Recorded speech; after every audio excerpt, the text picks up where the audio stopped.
Hello everyone and welcome back to my 999 Let's Play. The last time we, went out of the library and into this room. Oh, this very messy room. Solved some puzzles, got a little bit frustrated, and now we want to open the coffin. It says all eyes on it. And let's see if, like, Alice is in there and she just comes out and kills us. Alright, fine, I'll open it. Although it probably just has one of these things in there, right? Okay, Junpei, you can do this. It's just a box. It's just a box. Oh, holy shit, this is a coffin. There's going to be something horrible in there. Just know it. Okay, okay. Deep breath. Here we go. Da-da-da. Yeah. Da-da-da. Da-da-da. Oh man, there's nobody in there. Shit, I can't believe I was scared or something like that. What do you mean nobody? Were you expecting someone to be in there? That's a long story. Ask Junpei about it sometime. Question mark? We, just like Seven said, well, just like Seven said, there's nobody in there. There's something in there though. Well, two somethings actually. Ooh, what is that? It's a key. There are two things on the bottom of the coffin. Looks like we've got a plate with an emblem on it and... The Neptune key! Yes, we finally found it! Now we can get through the hallway. That's correct, Clover, but we do need to get out of this room first, you know? Yeah, I know. Okay, let's get the hell out of here as quickly as possible. I don't have any objections to that. No objection from Junpei, Sag. I don't think we'll use the Neptune key in this room. It's really important though, so I'll keep it in my pocket for now. As far as this other thing goes... Coffin emblem. Metal plate shaped like a shield. It has a sort of cross-hatched pattern on it, like a waffle. The waffle pattern just looks just like the lid of the coffin. Interesting. Now, if I remember which order I had to put these in, that would be great. I think it was steering wheel first. I think it was steering wheel, helm, cross, and then the waffle. Wait. What did I just say? Steering wheel? Yeah. Phoenix, just listen to yourself talk, please. But yeah. Let's just drop the emblem of the steering wheel in there. Whoa. Well, now we've got something on the monitors at least. What's that? Looks like some kind of puzzle. I wonder if these are the rules. Here, I'll read them to you.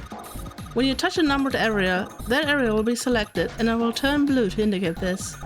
Touching a numbered ball after selecting that area will cause that ball to be moved to that area.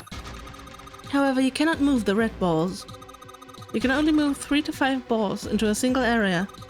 Press the check button once you have moved all of the balls, except for the red ones, which you cannot move. The digital root of the balls in an area must match the number of that area. That's it. I still don't really get it. Whatever, like they say, practice makes perfect. Let's give this a shot. How do you mean practice makes perfect? Wait, what did you say? Hey, let's see you solve the next one then you can make fun of me. Did you not say that? Did I just make that up? So 1, 2, 3 is 6, but do I want that? I mean, maybe. That's 6. Oh wait, I need 3. How do I get... Whoops! I accidentally pressed the right mouse button thingy. And I did not realize that would back out. Whoops. This is a lot of fun unexpected. I didn't even try yet. The rules are displayed on the screen. Maybe I should read it again. No, please. Don't do the same thing as last part. Yes, okay. Right. I cannot move. Yes, okay. Yeah. Oh. What do I have to... What do you put... Oh, okay. One more time. Okay, let's do this. So, what do I need? I need a 12.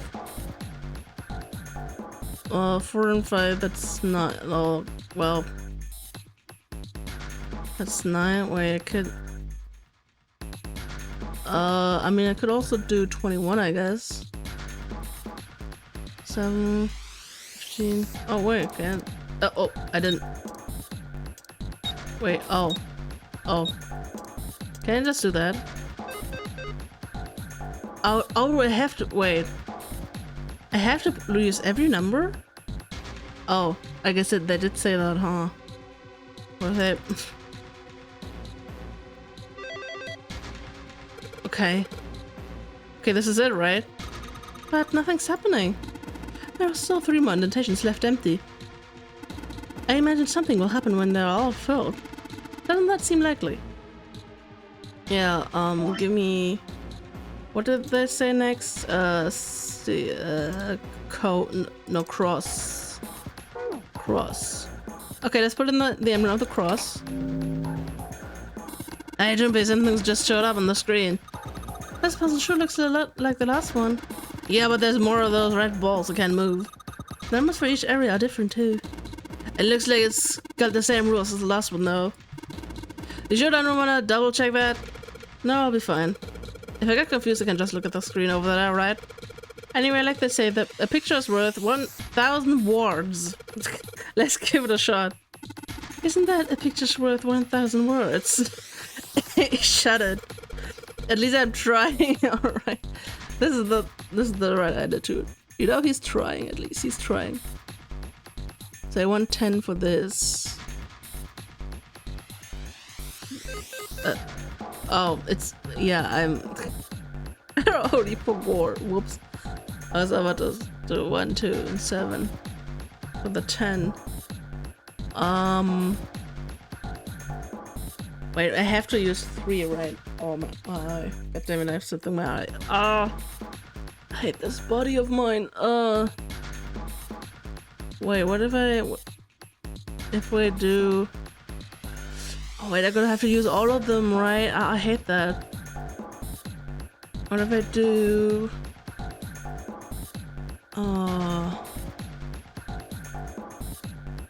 I mean, I have to do 10, right? There's no other... There's a route I could do, right? Like, if I had... As soon as I go to 20, I'm, like, done, right? So... What if I do... that? That's 10. And just dump the rest in there. Okay. That's awesome, Junpei. There's only 2 left now. You can do it. At least someone's believing in me. Okay, let's put in the emblem of the secret code. Damn, this puzzle looks like the last one. Looks like the rules are the same though. Don't you think you should double check it? Oh, come on, this is the 3rd time I've done this. It'll be fine. So this, if you can't think of anything clever, please don't strain yourself. You might hurt something. Ah, shut up. Just give me a break, alright? I'll think of something. Poor Junpei.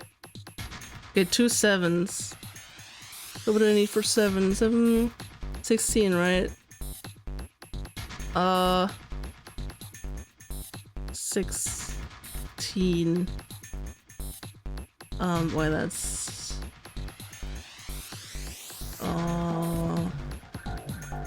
It's 10, but then I don't have 5. If I go with...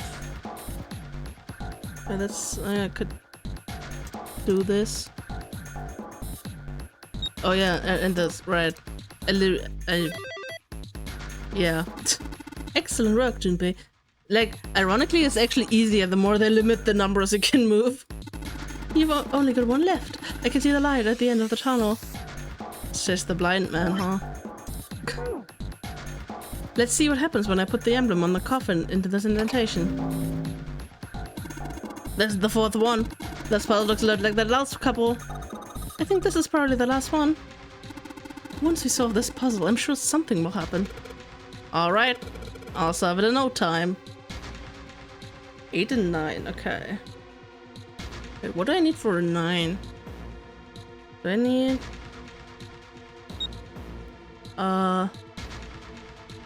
Wait, I need 18, right? That's 50 on 17. I don't know. Oh, the 6 is mean. That's 9. That's 17. That's. Oh, wait. Oh, yeah. I'm stupid. I can't. Wait, I can't move enough. Wait, that's 9, 17. Well, why won't this open? Am I not understanding something? Wait. 9 plus 8 is 17, right? So, and that's the why? Combination will not open the door. Is it because? But I was about to say, is it because I don't have 3 in that quarter, but I can't put 3 in there? I don't have enough thingies.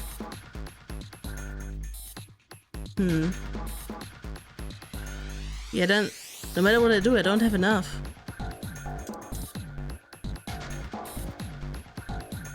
I mean, I could just... Okay.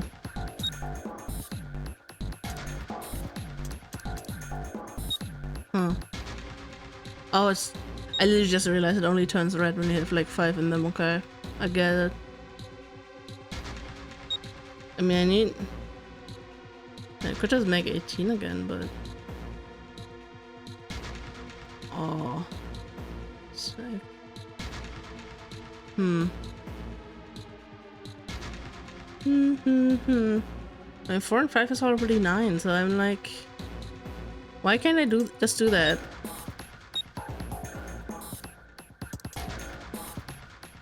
Wait, 5, that's... 12... 12 and... 4, that's 16. So... I mean, I guess I could... What is it? That's 12... 16... I mean, I could do this. Huh. I mean, I can't use these. What if I just put everything in here?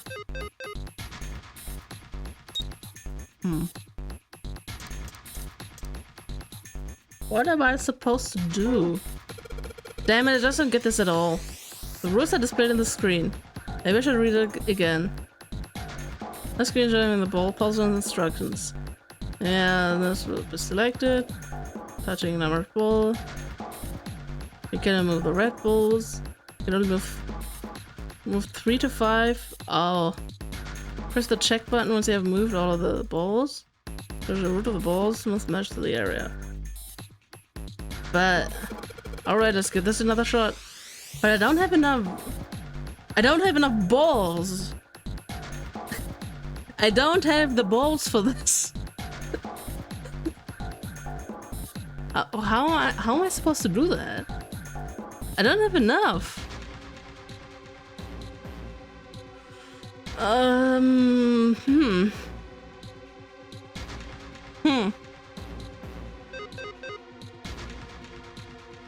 did. Let me use these numbers. Yeah, I mean, yeah.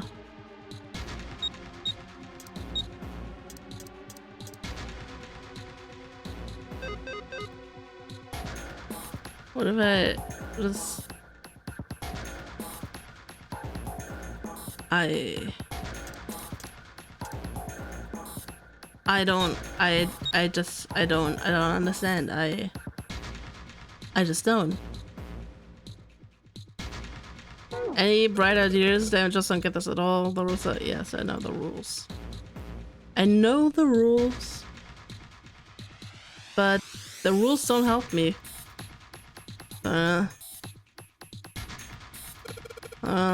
But don't even give me a hint. That's so mean. What am I supposed to do about that?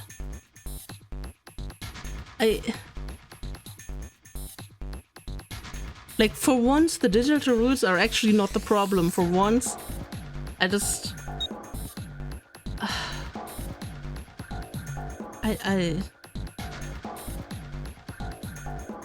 What am I supposed to do? I mean, this didn't do anything either. Okay, can I like... No, I can't use the numbers twice. Can't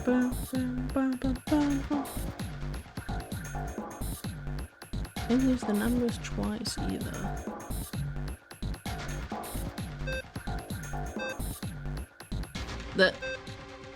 You know what this sounds like?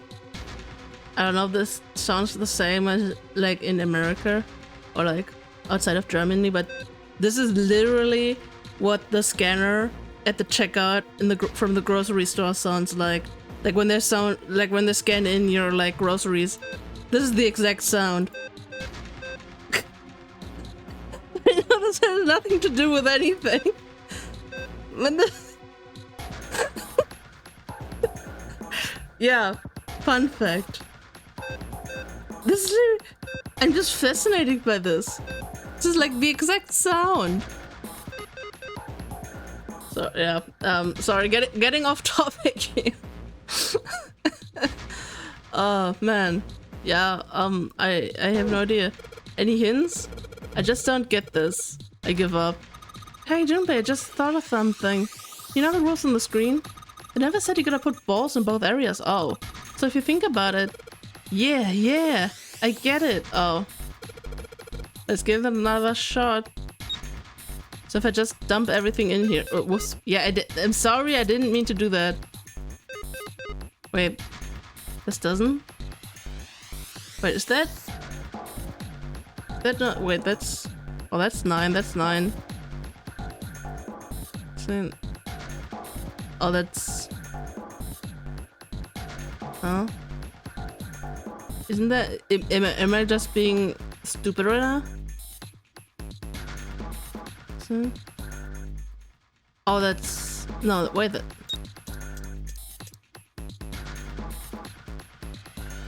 I mean, wait, but it...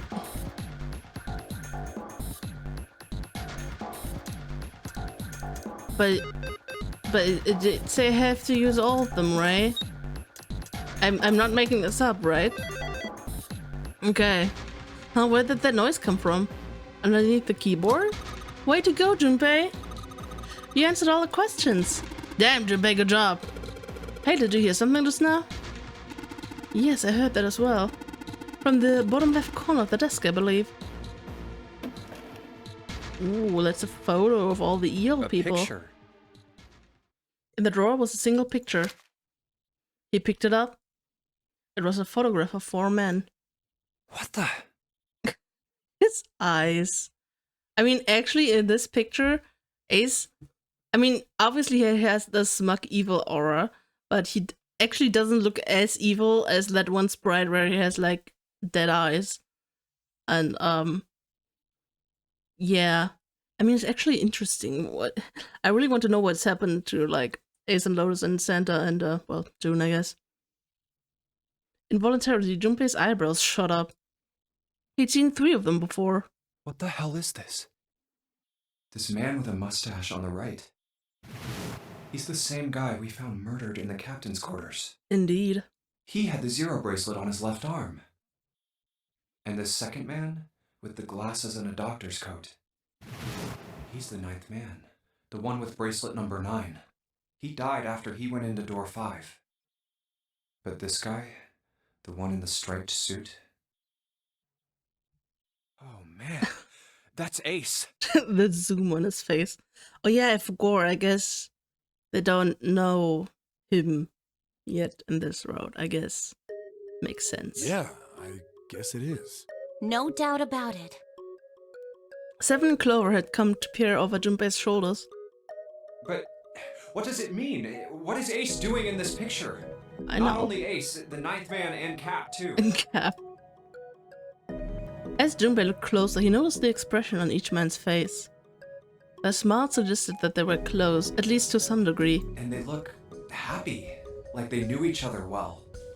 I mean, he looks kind of smug too, to be honest. Why? How? How in the world are these four men connected? Yeah, this is kind of awkward if you already know this. Snake's voice broke into Junpei's thoughts. You say Ace is in that picture? Yeah, it doesn't look like it was taken recently, though. Ace, the ninth man, and Cap all look about 10 years younger. Ah, so the ninth man and the man you found murdered in the captain's quarters are also in the picture? I mean, aren't they more like 9 years younger? Because, you know, 9 years... Yeah. Is there anyone else? Or are there only 3 people in the picture? I'm afraid I can't see it. No, there's one more guy. He's got kinda long hair, he looks smart, but a little cold. He's the only one I don't recognize. Because he's already dead. Snake knit his eyebrows. What's the date of the photograph? It doesn't have one. Did you look on the back? Back? Yes, the reverse. The other side. Junpei, it's not that hard. Junpei flipped the picture over. Huh. There it was. Praying for the success of the Nonary project with Nijisaki Kubota and Musashido. To be precise, it wasn't a date, but it was certainly significant. He read it out loud so that Snake would not be left in the dark. Praying for the success of the Nonary project with Nijisaki, Kubota, and Musashido. Nonary project. Nijisaki, Kubota, Musashido. Junpei immediately flipped the picture back over. Then the four men in this picture were the organizers of the Nonary Game 9 years ago. Since Hongo wasn't mentioned, Junpei figured that could only mean he'd written the words on the back himself. That means Ace, the ninth man, and Cap were all responsible for making it happen. But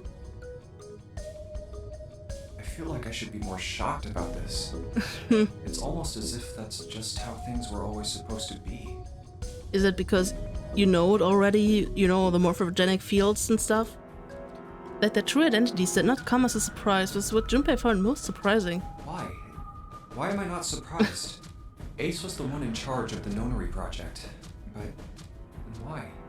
Why am I so calm? Because you already know it. It's like I already knew. Yup. Ah, of course. I understand now.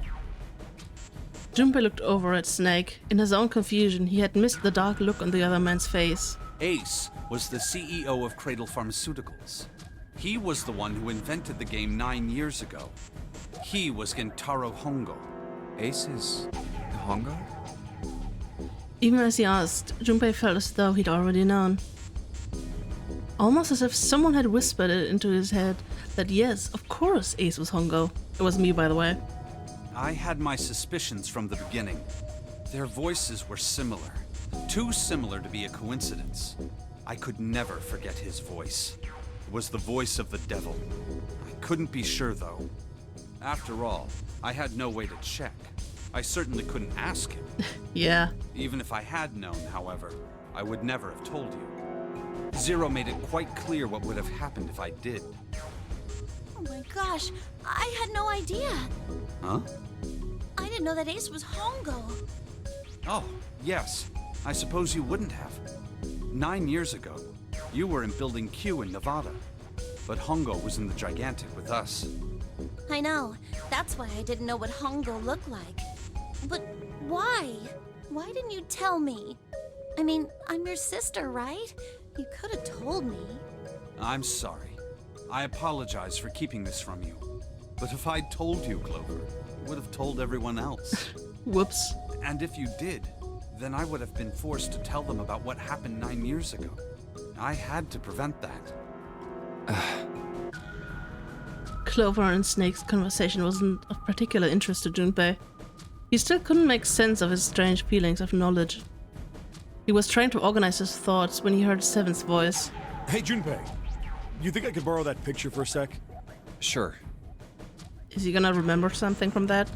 He had no reason to say no, so Junpei handed the picture over. Seven stared at the picture and began to mutter the 4 names of the project leaders over and over to himself. Hongo, Kubota, Nijisaki, Musashido.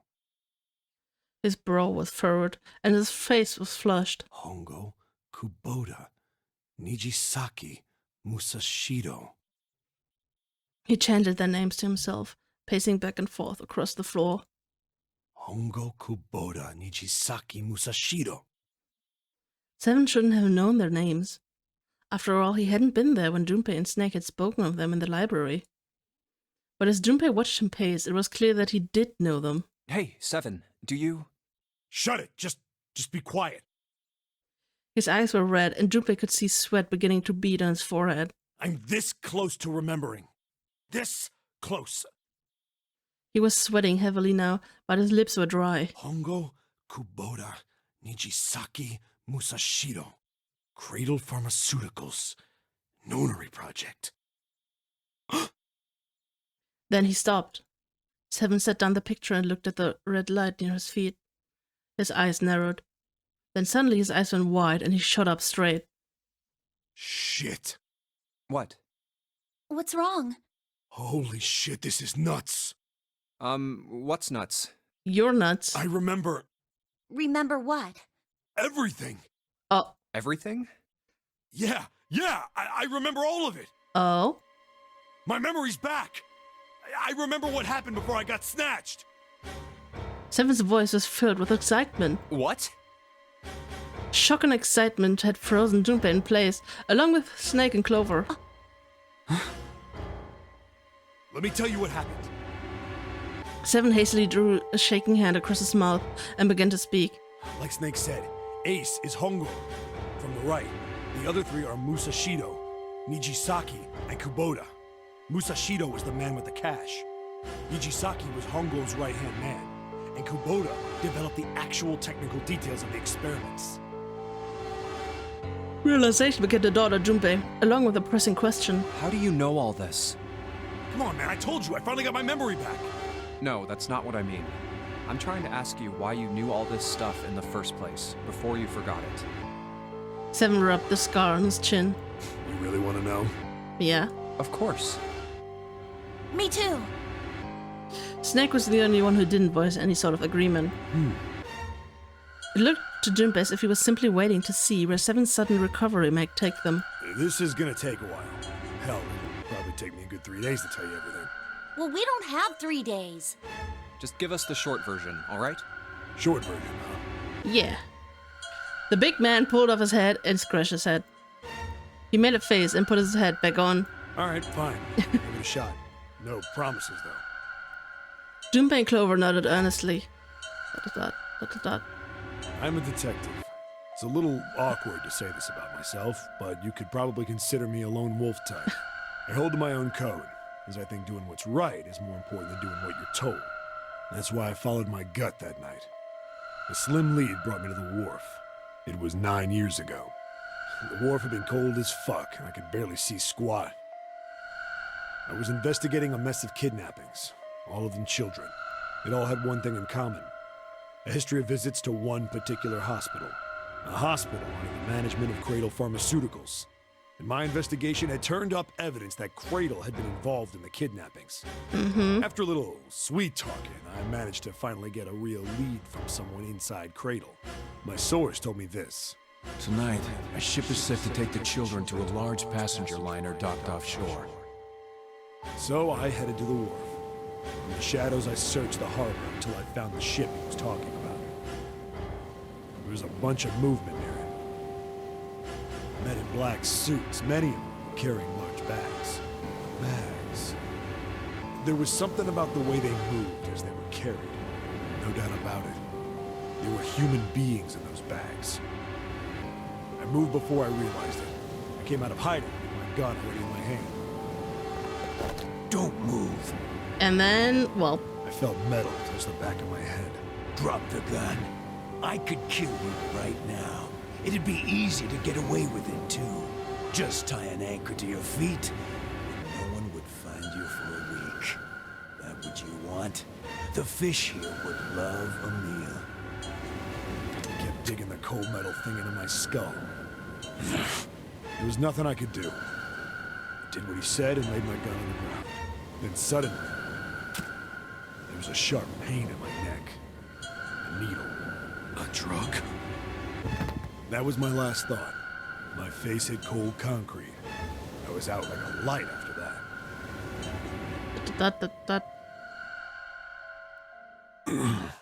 I woke up on a hard floor.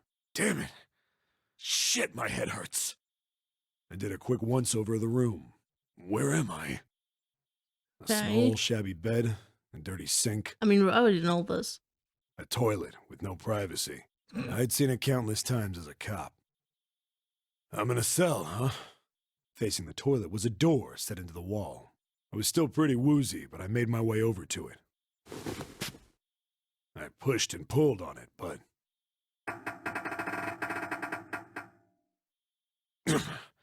it won't open. Not like I expected much else. Would be dumb enough to put me in a cell and leave it unlocked. Threw myself against the door a few times, but it wouldn't budge. I knew it. I gave up and made my way back to the bed, and sat down. Huh. I sat there for a very, very long time. Who knows how long. Then, I heard a faint voice. Oh. The voice was far away. I couldn't understand what it was saying. So they actually found the 9 door. I mean, I guess they did. They survived. Almost all of them, but still. But I could hear one. It was pretty high. Probably a little kid. Huh? No, it was several. I hear 5, or 6, maybe more. Where? Where are they coming from? I pressed my ear to the wall and tried to listen through it. No, that's not it. Left. It's coming from under the bed. I hauled on the metal frame and flipped the thing over. I don't know how much I can skip this. I mean... There it was. I mean, I know it's the same, but... The bed had hidden an air vent under it. The hole in the wall was covered by a metal grate. I'm just hoping the flashback will continue this time. I dropped flat on the floor and peered through the grate. I couldn't see shit, but I knew it in my gut. This was where those voices were coming from. Hold up. Why are there kids here? But then what my inside man told me popped into my head. Tonight, a ship is set to take the children to a large passenger liner docked offshore. Whoa, whoa, whoa. Am I on that ship? It didn't matter. All I knew was I had to get to those kids. I checked out the metal grate. Could I fit? I stuck my fingers in and grabbed it. And then... It still doesn't look like he would fit through it, but well.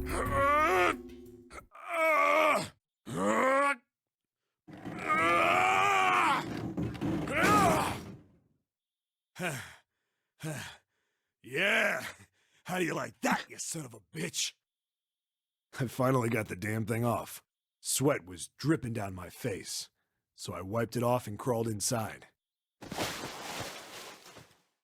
The first bit or so was tight. I had a wriggle on my belly, wind up eventually, and there was space for me to crawl along on my hands and knees. I went from crawling like a worm in dirt to skittering like a bug. Couldn't say it was much better, but I'd take what I could get. And when I'd been in the thing long enough to start wondering where it'd take me, a massive sound nearly scared the piss out of me. It was like a heavy metal door had just been slammed shut. Then there was a voice. Oh.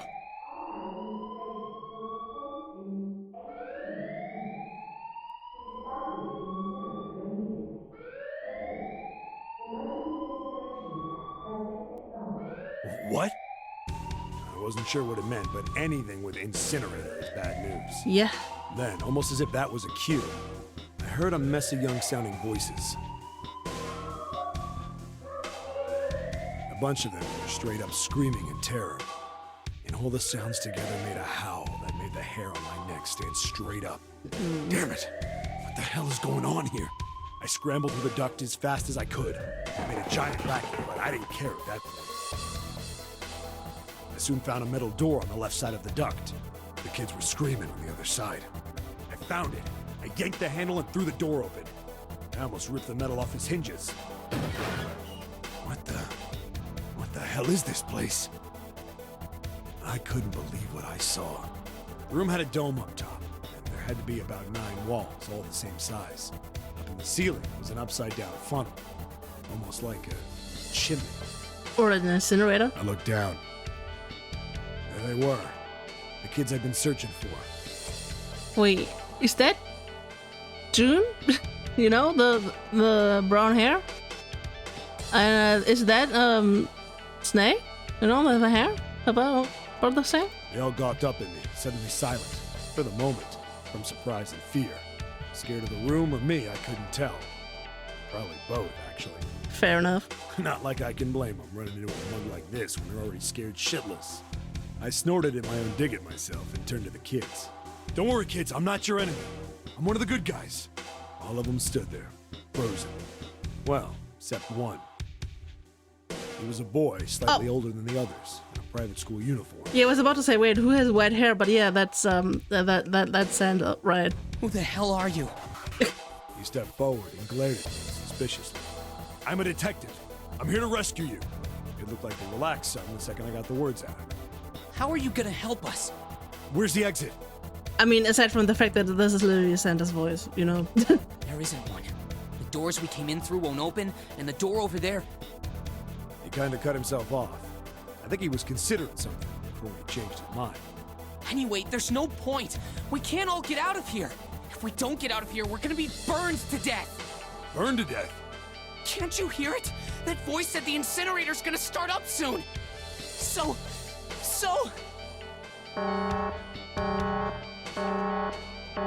So are they locked in there? The voice spoke again. Incineration will begin in...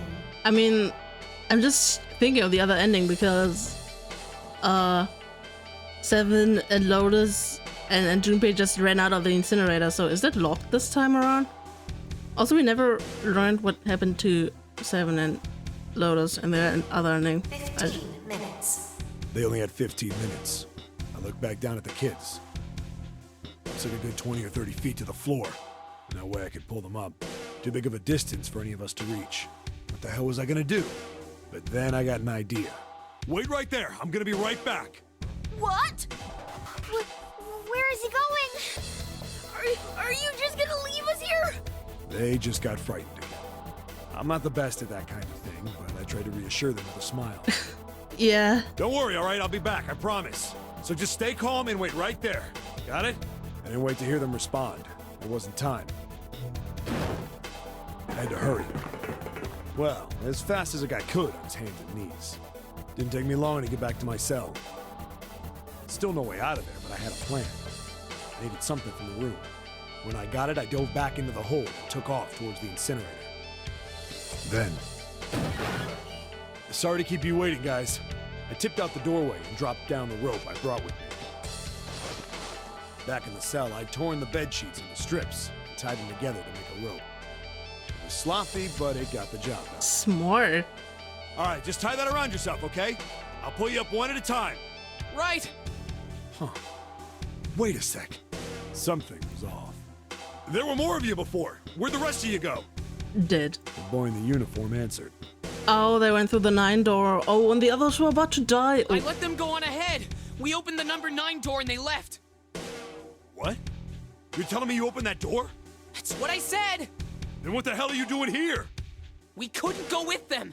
Why not? Look, the only people who can go through the numbered door... He was in the middle of explaining when...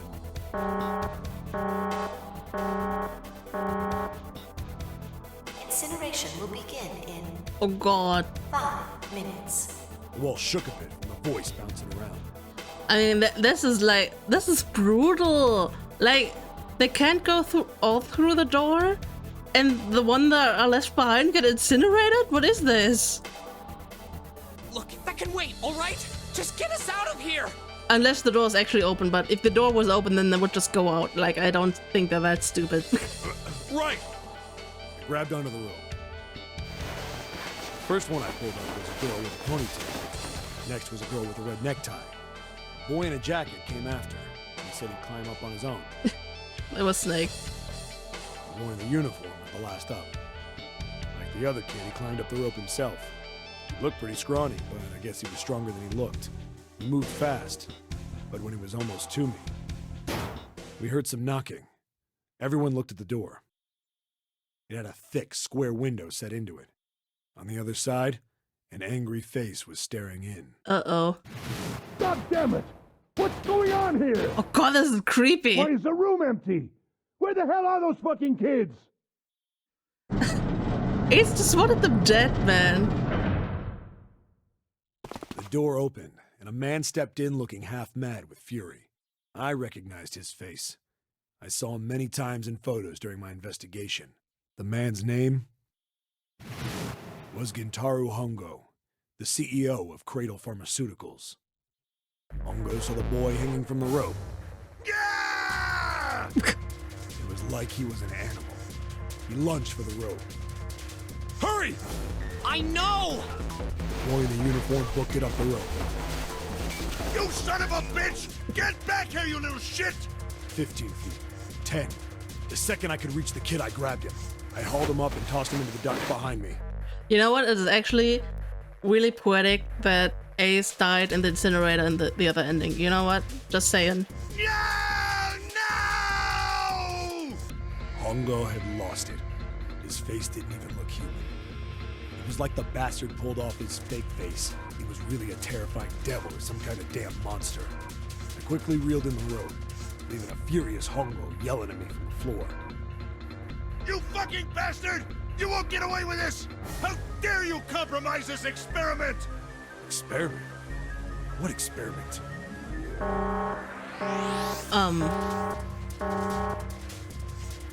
Incineration will begin in 1 minute. Oh god. Hey, old man! What the hell are you doing? Hurry up! The boy in the uniform was trying to get my attention. I may have thrown a salute in the raging asshole's face before I closed the door behind me. That just I went to going back to the cell, so we went down the other direction instead. So that just makes me wonder, why is 7 in this Nonary game? Like, you'd think only the people Zero has a grudge against in this game, like, are in here, but he saved Santa and the others, so why the grudge? After about 30 feet, we came across another duct on the left. This one was heading down. Everybody nodded and took turns sliding down it. The duct emptied us out into a narrow hallway. There was a door on either side. Oh. The one on the left was a normal double door. But the one on the right was familiar. It had black and yellow stripes, and a device next to it on the wall. A plate on it read, Incinerator. Incinerator? Yeah, that's where we were. It was the girl with the red tie who answered me. We were inside an incinerator? Yeah, Hongo might still be there. It looks like it's been shut off, though. Wait, what? If he's still in there... Yeah, that's not good. Just let him die. I mean, I know they won't, but... That meant we better. We gotta get out of here. Go to the other door, hurry! The kids started running, and I was close on their heels. On the other side of the door was a large spiral staircase. Run! Didn't need to tell them twice. Up and up and up. Our feet pounding the steps, our arms pumping fast. Round and round and round, like the devil was on our tail. The stairway kept going. We passed a couple of landings when the boy in the uniform suddenly spoke. Something's up. Akane's not catching up to us. Akane? Yeah? My kid sister. The girl with the red necktie. Okay, so... confirmed, Akane was his sister. Good to know.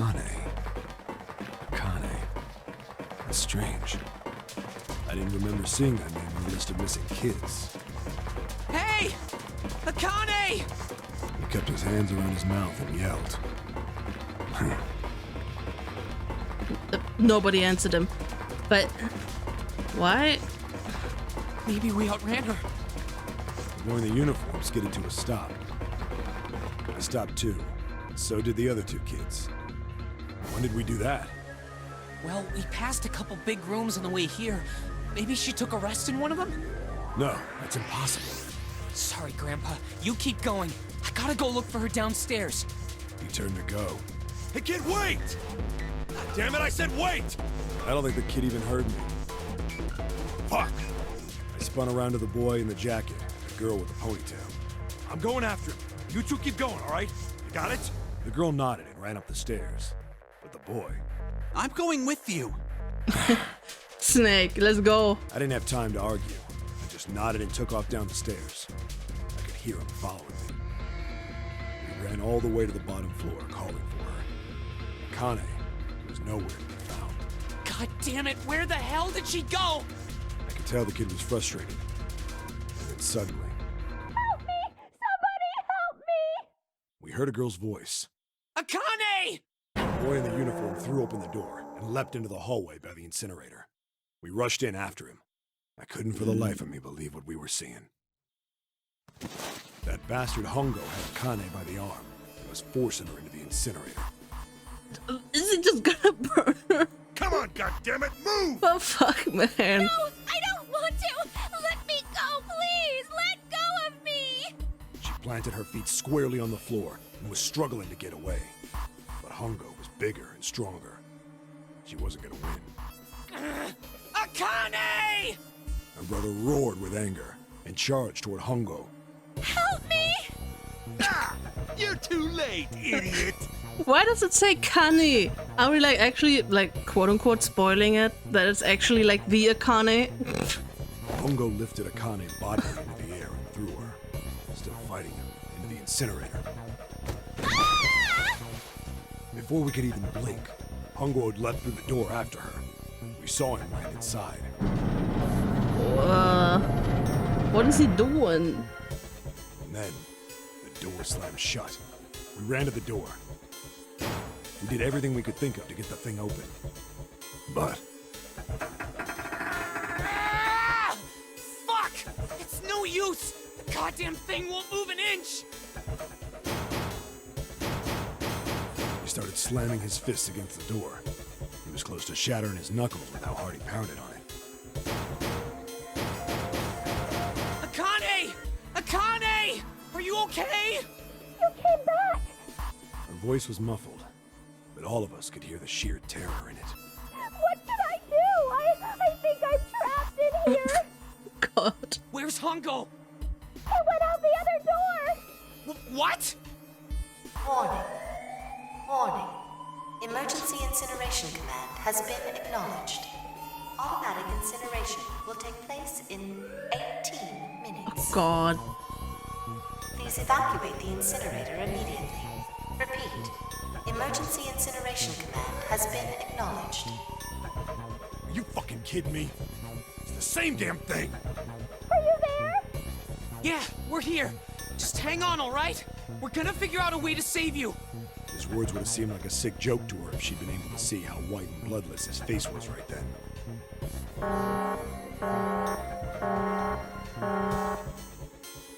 Incineration will begin in 17 minutes.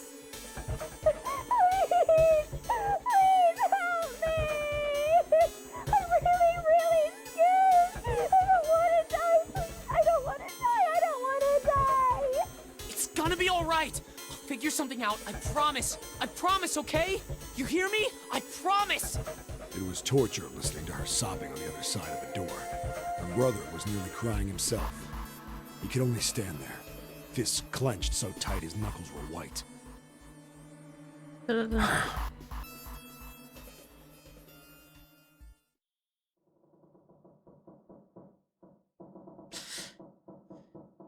It was silent. All I could hear was the creaking of the boat as it shifted in the water. And I think this is the point where we end the episode, huh? Damn. That's just brutal, just burning the kid to death. I don't know what else to say to that. But yeah. Hope you guys enjoyed the episode anyway. Finally got some much needed flashbacks, and gonna see you guys in the next one. Bye bye.